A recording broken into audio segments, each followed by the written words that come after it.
Simulan po natin ang ating banal na pagdiriwang sa pamamagitan ng tanda ng ating pananampalataya. Tayo ang lahat sa ngalan ng Ama, ng Anak, at ng Espiritu Santo. Amen. Ang pagpapala ng ating Panginoong Jesucristo, ang pag-ibig ng Diyos Ama, at ang pakikipagkaisa ng Espiritu Santo na ay sumayin lahat. At sumayin. Magandang umaga po sa inyong lahat, mga kapatid. Magandang umaga tayo. Pakibati naman po natin ang isa't isa na good morning. Good morning po.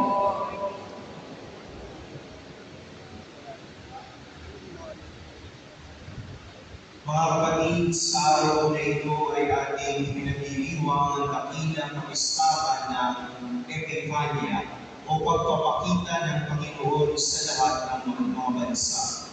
Ang pagsilang ni Jesus hindi lamang para sa bayan ng Israel, kung hindi para sa buong sanlibutan na kinakatawan ng mga batas o ng mago. Magturo nawa ang pagdiriwang na ito sa atin at tanggapin ng lahat ng tao bilang mga kapatid natin sa iisang Ama. Mga kapatid, muli tayo tinitipon ng pag-ibig ng ating Panginoong Diyos. Kaya lumulog tayo sa kanyang maway puso na nagpapatawad din sa atin ng lubos. Siguro tagapagpagaling sa mga nagsisisi, Panginoon, tawaan kami. Panginoon, tawaan kami. Tumating na tagapagalyaya mga magsasaling magsisi, Kristo, tawaan kami. Kristo, tawaan kami. Nakalulog ka sa kanan ng Diyos Ama para ipamagitan kami. Panginoon, tawaan kami. Panginoon, tawaan kami. Tawaan tayo ng makapangyarihang Diyos, patawarin tayo sa ating mga kasalanan, at pagkabayan tayo sa buhay na walang hanggan. Amen. Papuri sa Diyos sa kaligtasan, At sa lupa'y kapayapaan sa mga taong pinalulog ng niya. Pinupuri ka namin, dinarangal ka namin, sinasama ka namin, ipinapupunti ka namin, nasasalamahan ka namin, dahil sa dakila mong aking kapurihan. Panginoong Diyos, Hari ng langit, Diyos ang makapangyarihan sa lahat. Panginoong Jesucristo, bugtong na anak, Panginoong Diyos, Kordero ng Diyos, anak ng Ama. Ikaw na nag-aalis ng mga kasalanan ng sanlibutan. Maawa ka sa amin. Ikaw na nag-aalis ng mga kasalanan ng sanlibutan. Tanggapin mo ang aming kahilingan. Ikaw na narugog sa kanan ng Ama. Maawa ka sa amin. Sapagkat ikaw lamang ang banal. Ikaw lamang ang Panginoon. Ikaw lamang o Jesucristo. Ang kataas-taasan kasama ng Espiritu Santo sa kadakilaan ng Diyos Ama. Amen. manalangin tayo. Ama naming makapangyarihan, itinayag mo ang iyong anak sa mga bansang pinagtubayan ng talang maliwanag. Kami mga sumasamba ng di pananampalataya ay loobin mong maitabuyo hanggang makaharap sa iyong kadakilaan sa kalangitan. Sa pamamagitan ni Jesucristo, kasama ng Espiritu Santo, magpasawalang hanggan. Amen. Magsubo po ang lahat at makinig sa pagpapahayag ng salita ng Diyos. Pagbasa mula sa aklat ng Propeta Isaías. Bumangon ka, Jerusalem, at mag-iwanag ang ulap ng araw. Diniliwanagan ka ng katangian ng Panginoon. Mababalak na din ang ibang mga bansa. Ngunit ikaw ay diniwanagan ng Panginoon sa pamamagitan ng kanyang katangian. Sa hingin ng iyong taglay ng buwangan, yaong mga bansa, 10 ng mga hari, lalaki at pusa. Tumingin ka sa paligid at tingnan mo ang nagaganap. Ang mga anak mo'y nagtitipon na upang umuwi. Ang mga lalaking magmumula sa malayo. Ang mga babae talagang bilang mga bata. Ang dalawin ito'y umiyong mamamalas. Ikaw ay sisimula sa iyong damdamin bawat magalangan yaong katarungan. Pagkat ang yaman ninyong pagkatatay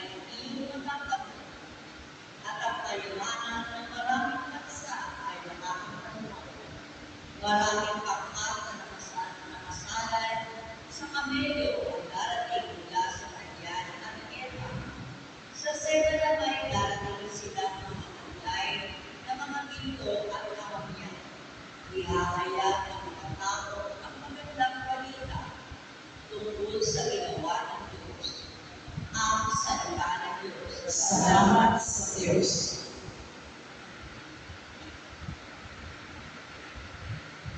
Poong maglilingkod sa iyo, tanang bansa nitong mundo.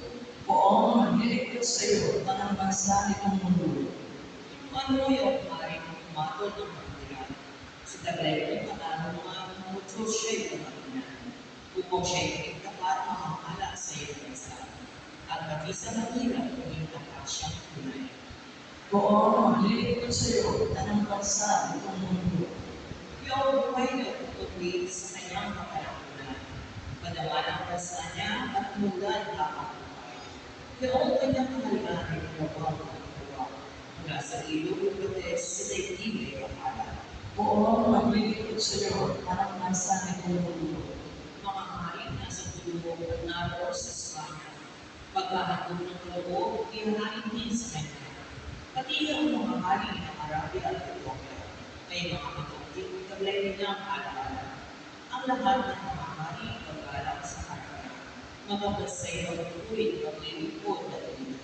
Poong maglilingkod sa iyo, parang bansa nitong mundo. Kanya namang ililigtas ng sino mang pag-awal. Pero yung ng mga dapat maghihirap. Sa ganitong mga tao, siya'y nang nakakapa. Sa kanila itulog-tulog upang sila ang maligtas. Poong maglilingkod sa iyo tanang bansa nitong mundo.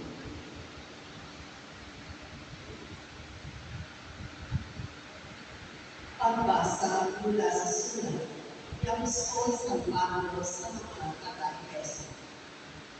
Mga kapatid, maraming naman nakalitaan ninyo dahil sa magandang loob ng Diyos ay pinagkatiwala niya sa akin ang tungkulin ito para sa inyong makakinawa.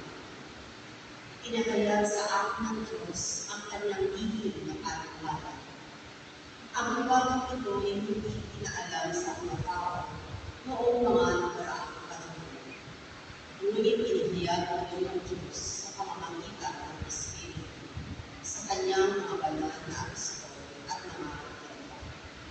At ito ang hihig. Sa pamamagitan ng mabuting balita, ang mga hentil tulad din ng mga Hudyo ay may bahagi sa mga pagpapala mula sa Diyos. Mga bahagi sila ng isang kagawa at bahagi sa pangako ng Diyos dahil kay Kristo Jesus. Ang salita ng Diyos. Salamat sa Diyos kung sa tayo po lahat bilang pag-ibig alam sa mabuting balita. Aleluya, aleluya. Ang tanay aming nakita, kaya't kami nagsipunta upang sa poon sumamba. Aleluya, aleluya. Sumainyo ang Panginoon At sumayin, ang mabuting balita ng Panginoon ayon kay San Mateo. pagpupis sa iyo, Panginoon. Si Jesus ay ipinanganak sa Bethlehem ng Judea noong kapanahunan ni Haring Herodes. Dumating naman sa Jerusalem ang ilang pantas mula sa silangan at nagtanong-tanong doon, nasaan ang ipinanganak na hari ng mga Hudyo? Nakita namin sa silangan ng kanyang tala at naparito kami upang sambahin siya. Nang mabalitaan ito ni Haring Herodes, siya'y naligalig na hindi ng buong Jerusalem. Kaya tinipon niya ang lahat ng punong saserdote at mga eskriba sa Israel. At itinanong sa kanila kung saan ipinanganak ng Mesiyas. Sa Bethlehem po ng Judea, tugon nila. Ganito ang sinulat ng propeta. At ikaw, Bethlehem, sa lupain ng Huda ay hindi nahuli sa mga pangunahing bayan ng Huda, sapagkat sa iyo ikaw ang isang pinuno na mamamahala sa aking bayang Israel. Nang mabait ito, lihim na ipinatawag ni Herodes sa mga pantas, at itinanong kung kailan lumitaw ang tala, at pinalakad niya sila patungong Bethlehem, matapos paghilinan na ito. Kumayo kayo at inyong hanapin mabuti ang sanggol. Kapag natagpuan, ibalita agad ninyo sa akin upang ako'y may makasamba sa kanya. At lumakad na nga ang mga pantas. Muli silang pinangunahan at talang makita sa silangan, hanggang sumapit ito sa tapat na kinaroroonan ng bata. Gayon na lamang ang lalak ng mga pantas na makita ang tala. Pagpasok sa bahay, nakita nila ang bata sa piling ng kanyang inang si Maria. Lumapit sila at nagpatira pa at sinamba ang bata. Binuksan nila ang kanilang mga sisidlan at inendog sa kanya ang dala nilang ginto, kamanyak at mira. Nang sila'y pabalik na, sinabi sa kanila ng Diyos sa pamamagitan ng panaginip na huwag na silang babalik ni Herodes, kaya nag-iba na sila ng daan pauwi. Mga kapatid, ang mabuting balita ng ating Panginoon. Pinupuri ka namin, Panginoon Jesucristo.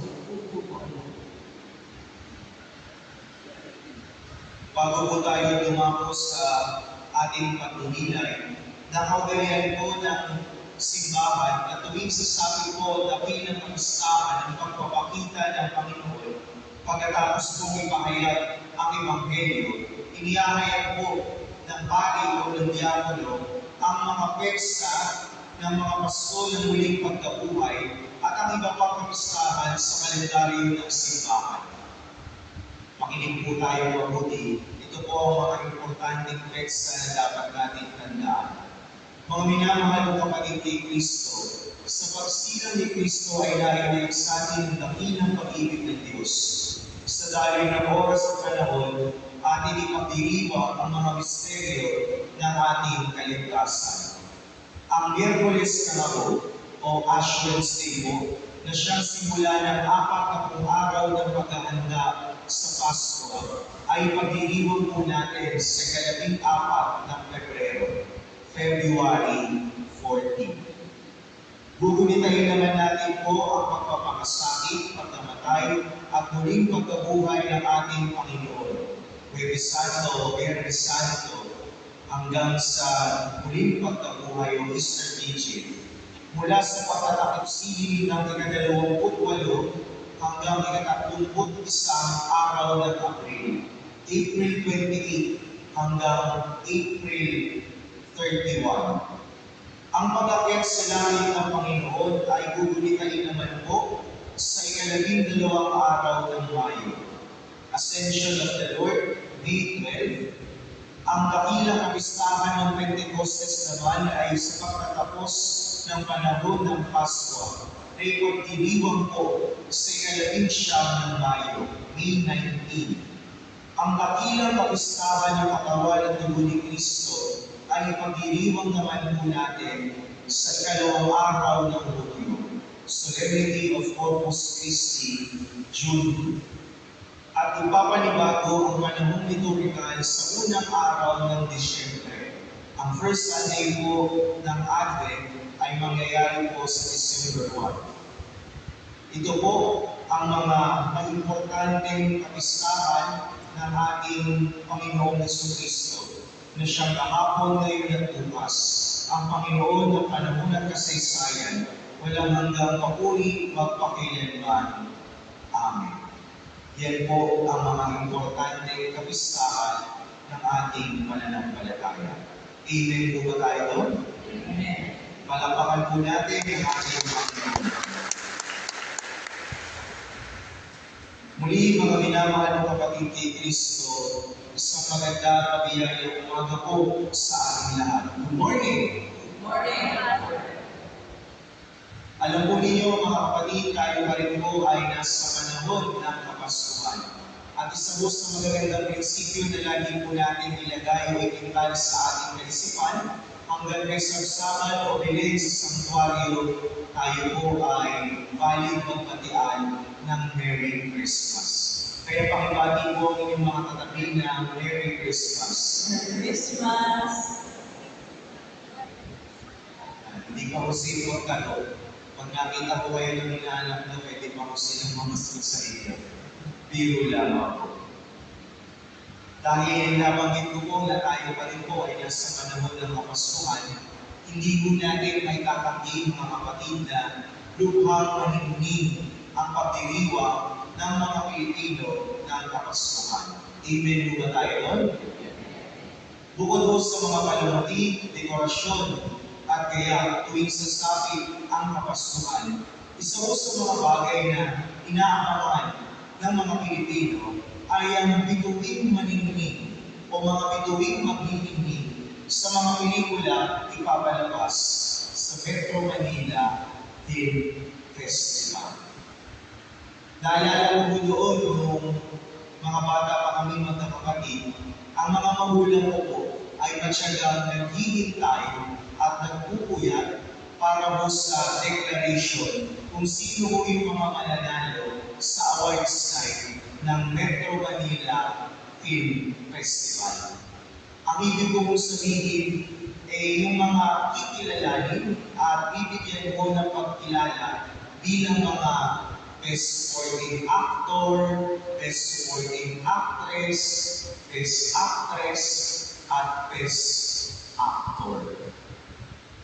Kung bakit ko binabanggit o binibigyan ng diin ang bituin maningning, dahil ito po ang pinasangkapan ng Diyos sa pagpapakilala ng kanyang anak sa mga hindi Hudyo. Kung nakinig po tayo ng maigi sa ating gospel reading, makailang ulit kong binanggit ng Evangelistang si San Mateo ang talang maliwanag o ang bituin maningning. Pero bago po tayo dumako sa pagpapalalim ng ating pagdinilay, nais ko lang gamitin ang pagkakataon ito na ituwid ho ang ilang pagkakamali nating mga Pilipino. Una po, wala nang binanggit na tatlo sa Ebanghelyo at wala nang binanggit na hari sa Ebanghelyo. Kaya po, pakiusap ko po, iwasan po natin gamitin ang pagbati na Happy Three Kings. Dahil in the first place po, sa banal na kasulatan, wala pong binanggit na tatlong hari o tatlo sa Ebanghelyo. Pero mga kapatid, kung hindi ginamit ang salitang hari, ano ba ang ginamit ng Evangelistang si San Mateo sa ating Ebanghelyo? Kung babalik po tayo sa ating gospel reading, ang ginamit po na pangalan o noun ay mga pantas. Galing po ito sa salitang Griego na baboy. At ano po ang pantas ayon sa ating Ebanghelyo? Sa isang libro po na isinulat ni Pope Benedict XVI na ang title ay The Infancy Narratives, Jesus of Nazareth, ang mga pantas o bago ay mga dayuhan na patuloy na nagsasaliksik at nag-aaral tungkol sa katotohanan. At marahil sa kanilang patuloy na pagsusumikap ay napag-alaman nila na ang dakilang katotohanan ay matutuklasan nila sa tulong ng isang pananda. At ano ang pananda na ginamit para matukoy nila at makilala ang dakilang katotohanan? Ayon sa Ebanghelyo, talang maliwanag, bituin, maningning. Mga kapatid o kay Kristo, hindi lamang po sa Ebanghelyo o sa sabsabang ito o sa bilin na ito, makikita mo ang talang maliwanag o bituin na maningning. Kahit po sa ating mga buhay, hindi po natin maitatanggi na maraming bituin ang nagtataglay ng kaningningan at kaliwanagan. Nasa ating ng kalayaan at sariling pagpapasya, kung alin mo sa napakaraming bituin ang ating tatanglawan at susundan. Halimbawa, may mga bituin po sa ating mga buhay na nagtataglay ng kaningningang panandalian lamang. Flashing lights that come and go. Ang ibig kong sabihin, ito po yung mga bagay na nagtataglay mo ng panandaliang ligaya. Mga material na bagay. Halimbawa, meron akong isang kaibigan na nakabili ng latest model ng kanyang cellphone. 5 months or 6 months ago. Ito ang ating typical na reaksyon. Kapag meron po tayong bagong bagay o bagong kagamitan, para po tayo walang pakialam sa mundo. Parang doon na lang umiikot ang ating mga buhay. Yung kaibigan ko po na yun, kung meron po siyang bagong telepono, halos hindi niya po siya makausap at hindi na rin po siya makakain ng maayos. Dahil ang focus niya ay nandun sa kanyang latest model ng cellphone. But lo and behold, 5 months to 6 months after, yung telepono niya ho, halos itapon niya na. O halos iwanan na lamang niya kung saan-saan. Naalala ko nga nung isang beses, nung kumain kami dyan sa SM Grand Central, naiwan talaga niya yung telepono niya dahil halos wala na siyang pakialam. Ito mga kapatid ay isang classic example ng isang bituing nagtataglay ng panandali ang liwanag o kanindigan. Ang ibig kong iparating ay mga bituing nagbibigay po sa atin ng panandali ang kaligayahan o temporary happiness. At ito po ay nagbibigay po sa atin ng warning na tayo po ay mag-ingat na tumanglaw at sumunod sa mga ganitong bituin. Meron pa po isang klase ng bituin na nakikita natin sa ating mga buhay. Ang tawag po dito ay mga bituin kukurak-kurak. Uulitin ko, bituin kukurak-kurak. Corrupt stars sa wikang Ingles. Mga bituin nanakawin ang ating pangarap at mga adhikain sa buhay. Ito po yung mga bituin na tataglay ng tukso sa kapangyarihan, katanyagan at karakyaan. And as much as possible, mga kapatid, iwasan po natin yung mga bituin kukurak-kurak. Dahil itong mga bituin ito ay corruptive in nature. Amen mo ba tayo doon? So ngayon, Father, ano mo ba yung dapat namin sundan bituin? Ang dapat mo natin sundan na bituin ay yung bituin sundan ng mga bago o pantas sa ating Ebanghelyo. Yung bituin na tataglay ng malumanay at banayad na kanindigan. At alam mo ninyo, ang liwanag ng bituin ito ay hindi mo pangkaraniwan. Dahil kung nakinig po tayo na maigi sa ating gospel reading, ang liwanag po ng bituin ito ay nagmumula sa langit. At kung ang liwanag nito ay nagmumula sa langit, ano po ang ibig sabihin para sa atin ng liwanag ng bituin ito? Ang ibig sabihin mo, ang liwanag ng bituin na ito ay mula sa Diyos. At kanino mo natin matatagpuan ang liwanag ng bituin ito? Walang iba ho kung hindi sa ating Panginoong Jesucristo. Kung maalala po ninyo mga kapatid, minsan sa Ebanghelyo ni San Juan, Kabanata 8, sikas na 2, binanggit po ni Jesus na siya ang liwanag ng sanlibutan. At kung sino man ang tatanglad at susunod sa kanyang liwanag, ay kailanman ay hindi maglalakad sa kadiliman at magtataglay ng liwanag ng buhay.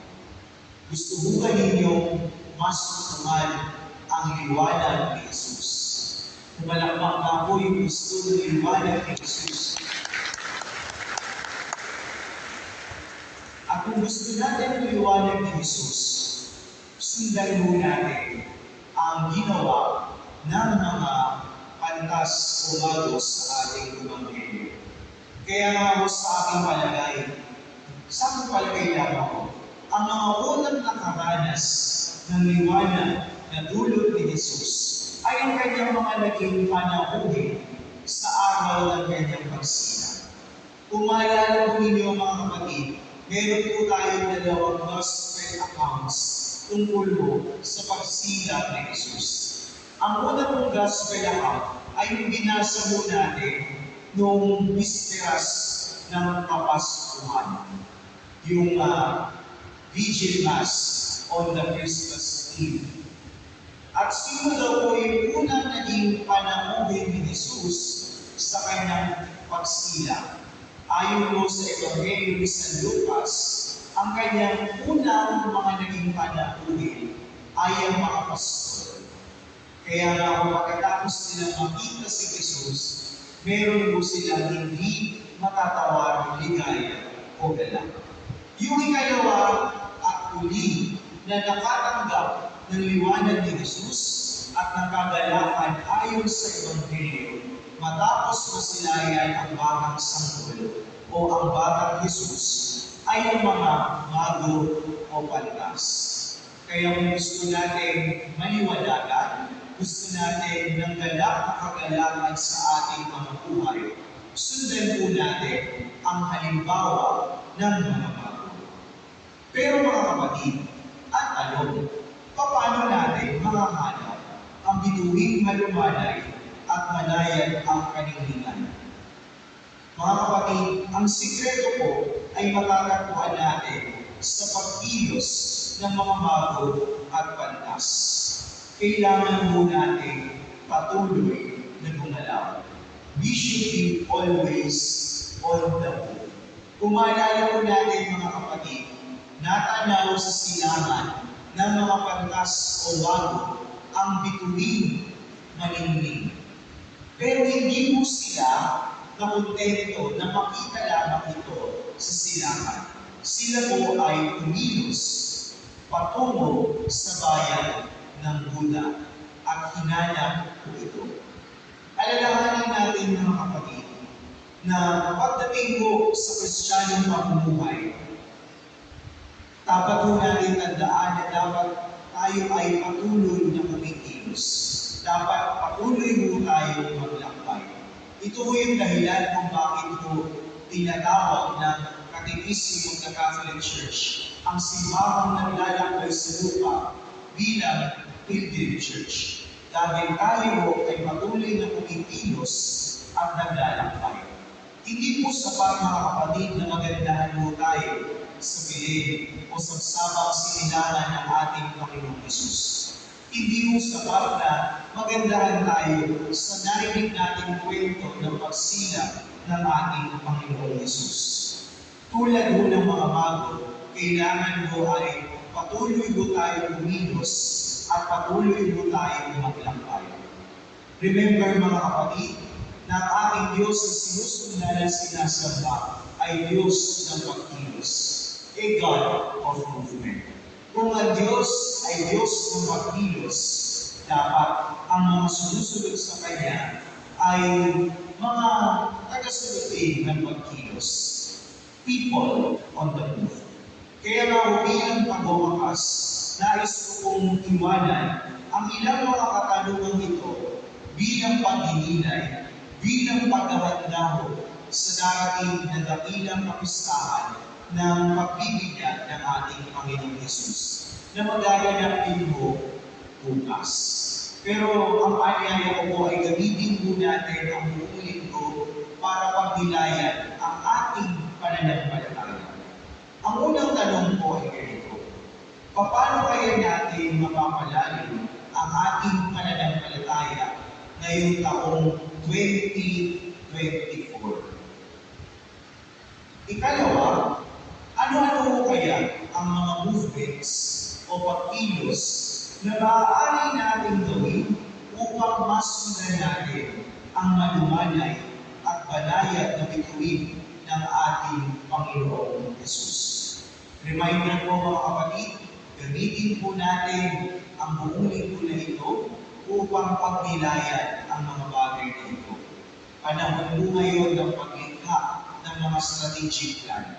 At ito po ang ating magiging personal strategic faith plan for the year 2024. Remember, my dear friends, we are a Pilgrim Church, a people of the move. Isang simbahang naglalakbay at patuloy na kumikilos katulad ng Diyos na Diyos ng makilos. Amen po ba tayo doon? Amen. Palakpakan po natin ang ating Panginoon. Tatayo po tayo lahat at sama-sama po natin ipakahayag ang ating pananampalataya. Sumasampalataya ako Sa Diyos Amang Panginoon sa lahat, na may gawa ng langit at lupa, sumasampalataya ako kay Yesu Kristo, iisang anak ng Diyos, Panginoon natin lahat, na nagkatawang tao siya lang ng Espiritu Santo, ipinanganak ni Santa Maria ng Virgen, pinagpakasakit ni Poncio Pilato, ikinako sa krus, namatay, inuwi, nanalo sa kinaroonan ng mga yumaon. Nung may gantong araw, nabuhay na muli, umakyat sa langit, nalulog sa kanan ng Diyos ang mga makapangyarihan sa lahat. Doon magmumula at paririto ang puso sa nangangabuhay at nangangamatay na tao.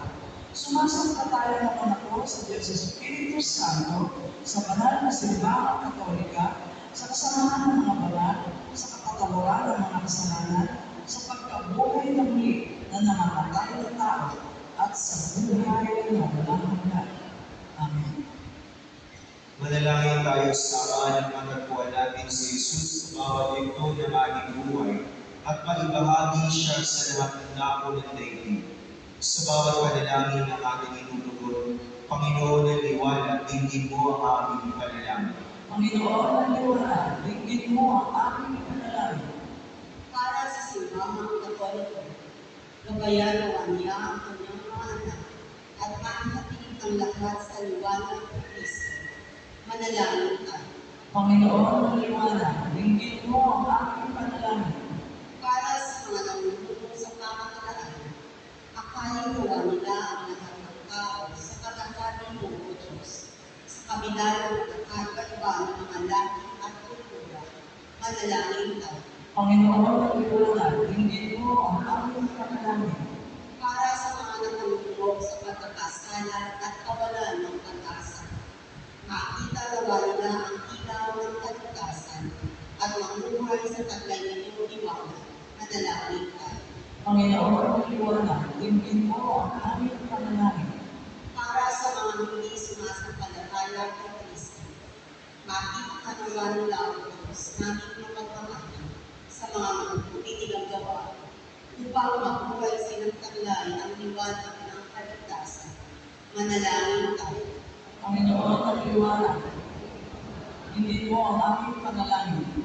Para sa usapang kumenta, naway hindi gawing malaki ang mga pagkakamali ng bawat isa sa matalipas.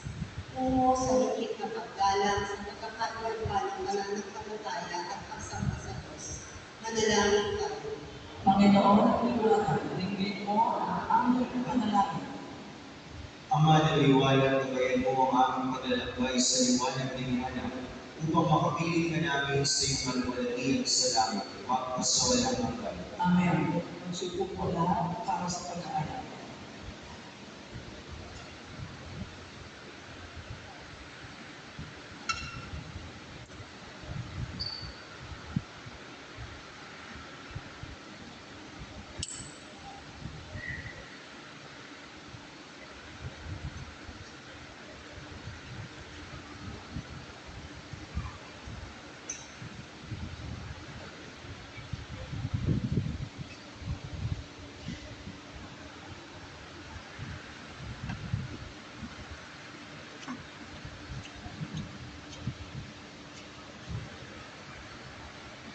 Puri-puri ka Diyos ng bukas at sa kanilang loob ng buhay. Nasa lugar ng mga magawa ng aming ito at nagiging. Kapuli-puli ako kay Kapag, ngayon at kailanman.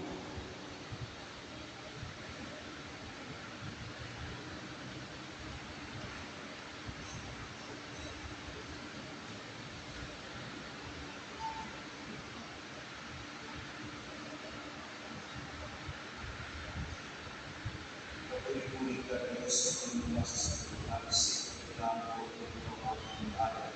Nasa bukas ng mga magawa. Ang ito at nagiging kay Kristo. Kapuli-puli ako kay Kapag, ngayon at kailanman.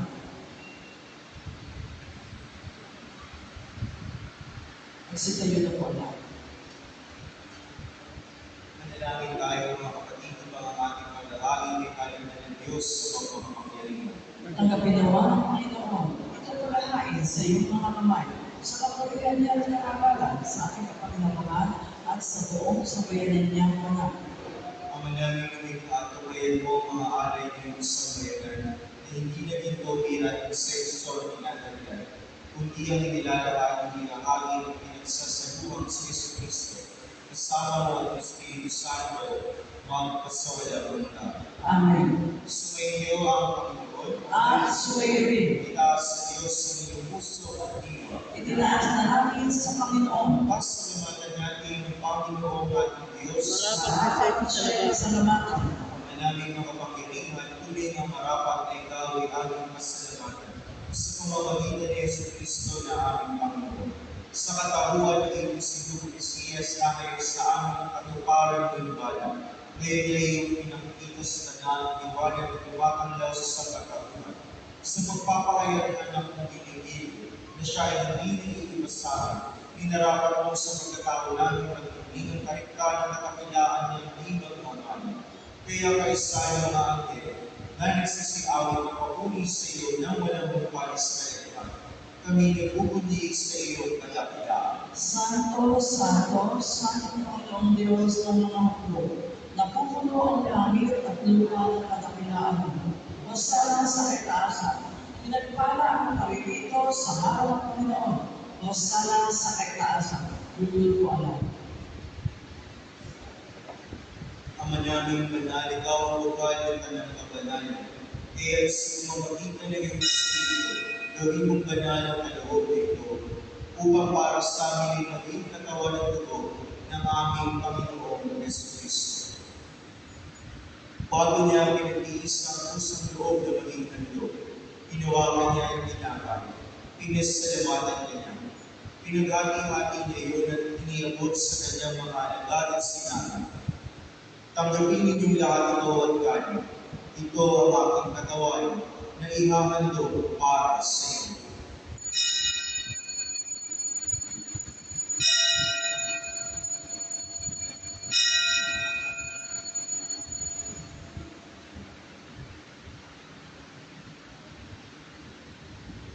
Kaya hindi naman matapos ang hapunan, hinawakan niya ang kalis, muli kanyang pinasalamatan.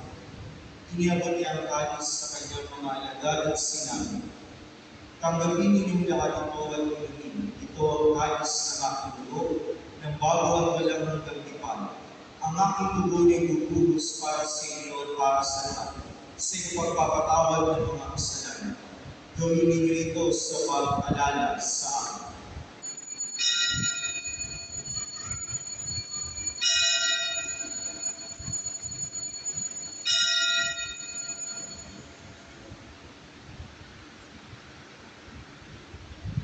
Ipagmuli natin ang misteryo ng pananampalataya. Si Kristo'y namatay, si Kristo'y nabuhay, si Kristo'y babalik sa wakas ng panahon.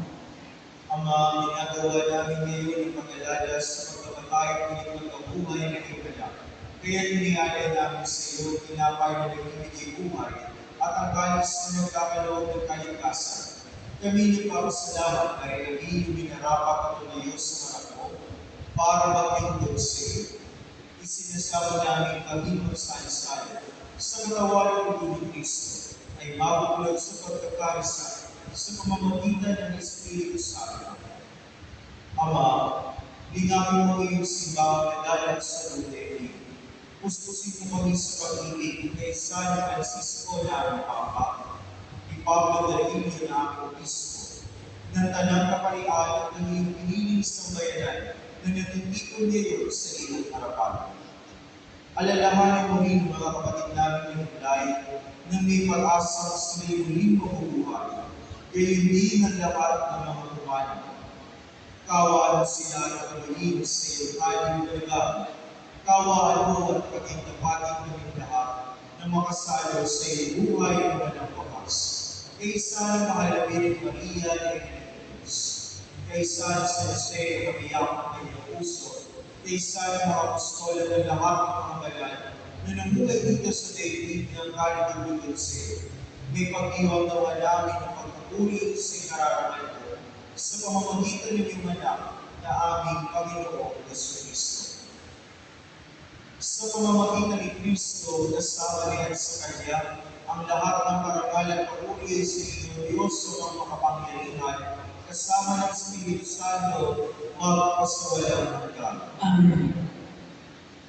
Sa tagubilin ng mga nakalagay na utos sa tulong ni Jesus na Panginoon natin ang Diyos, ipahayag natin ng lakas sa loob. Ama namin, Sumasalangit ka, sa muli ang ngalan mo. Makasamin ang kaharian mo.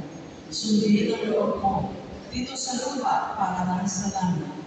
Bigyan mo kami ngayon ng aming kakanin sa araw-araw, at patawarin mo kami sa aming mga sala, para lang pagpapatawad namin sa nagkakasala sa amin. At huwag mo kami ipahintulo sa tukso, at iadya mo kami sa lahat ng masama.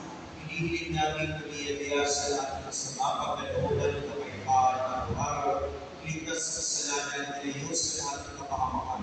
Samantala aming pinananalikan ng dakilang araw ng pagpapahayag ng tagapagligtas namin si Jesucristo. Sapagkat sa iyo ang kaharian, at kapangyarihan, at ang kapulihan, magpakailanman. Amen.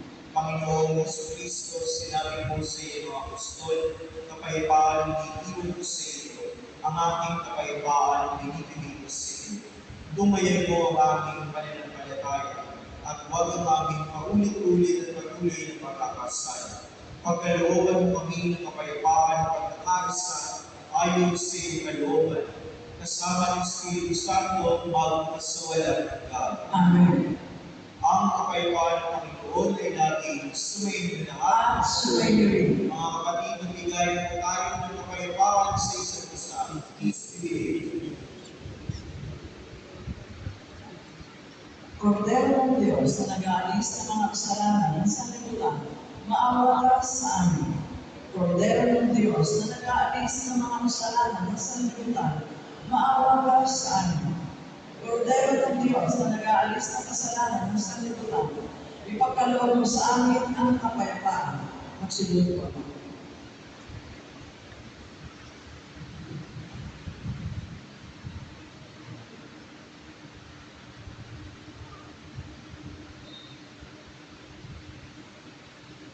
Mga kapatid, narito ang ating Panginoon sa Kristo, ang bituin pinagin ng ating buhay at kordero ng Diyos na nag-aalis ng kasalanan ng sanlibutan. Mapalad tayo ng ating nainalaman sa kanyang banal na piging. Panginoon, hindi ako karapat-dapat na magpatuloy sa iyo. Ngunit sa isang salita lamang ay gagaling na ako.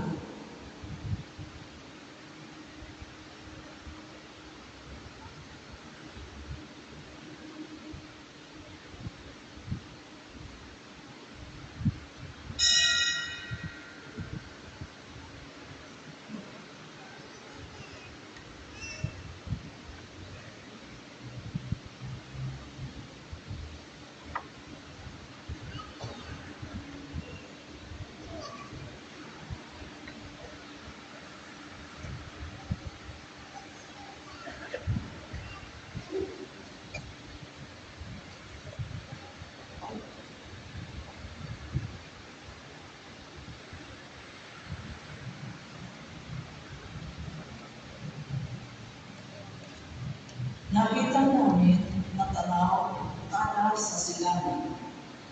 Kaya kami ay naglakbay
for African Mission Sunday.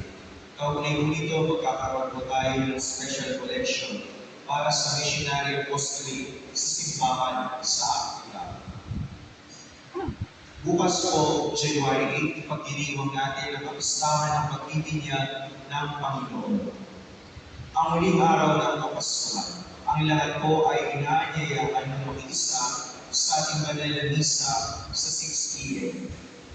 Ipagdiriwang natin po ang translasyon ng Nuestro Padre Jesus Nazareno, di Quiapo sa Martes, January 9. Ang banal na misa ng translasyon po ay gaganapin ng 6 p.m. at ito po ay susundan ng isang prosesyon patungong peace sa Mora Chapel.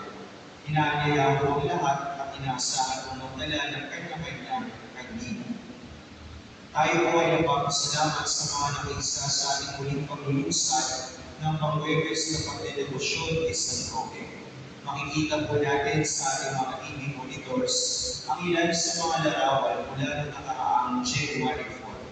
Muli po, sama-sama po tayo ng debosyon sa ating intakasin sa San Roque sa January 11. Ang healing mass po ay gaganapin sa ika-6 ng gabi, 6 p.m. na susundan ng nobena at pagpapaspas sa mga misahin at pagpapahid ng langis ni San Roque. Dahil ang ikalawang Webes po ng buwan ay para sa mga migrante, inaanyayahan din ang lahat ng pamilya ng mga OFW at mga nagnanais ng ibang bansa na dumalo sa nasabing pagdiriwang. Kayo rin po ay kasama sa papaspasan sa ating banal na pagdiriwang. Correction po. Wala po palang April 31. Ang tama po palang date ng ating Paschal Triduum, yung Holy Thursday o Huwebes Santo, hanggang sa kakipsiling ng Sabado de Gloria ay mula po March 28 hanggang March 31. So kindly mark your calendars para sa mga nagpaplano po na kumpletuhin ang Paschal Triduum at magbisita ng Iglesia. O siya, tayo po tayo lahat. Sumainyo ang Panginoon At Spirit, Magsiyo kayo habang iginagawad sa inyo ang pagpapala ng Panginoon. Ang Diyos na tumawag sa inyo mula sa kadiliman upang kayo ay makarating sa kanyang dakilang kaliwanagan at magpatatag sa inyong pananalig pag-asa at pag-ibig ngayon at magpasawalang hanggan. Amen.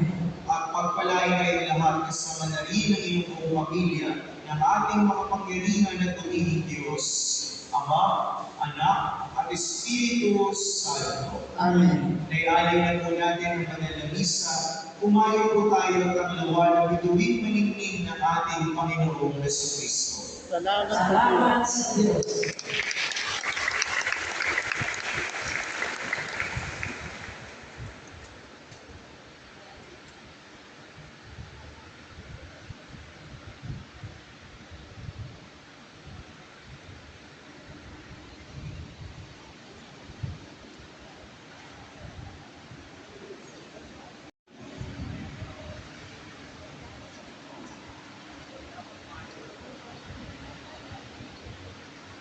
Good morning, ladies and gentlemen.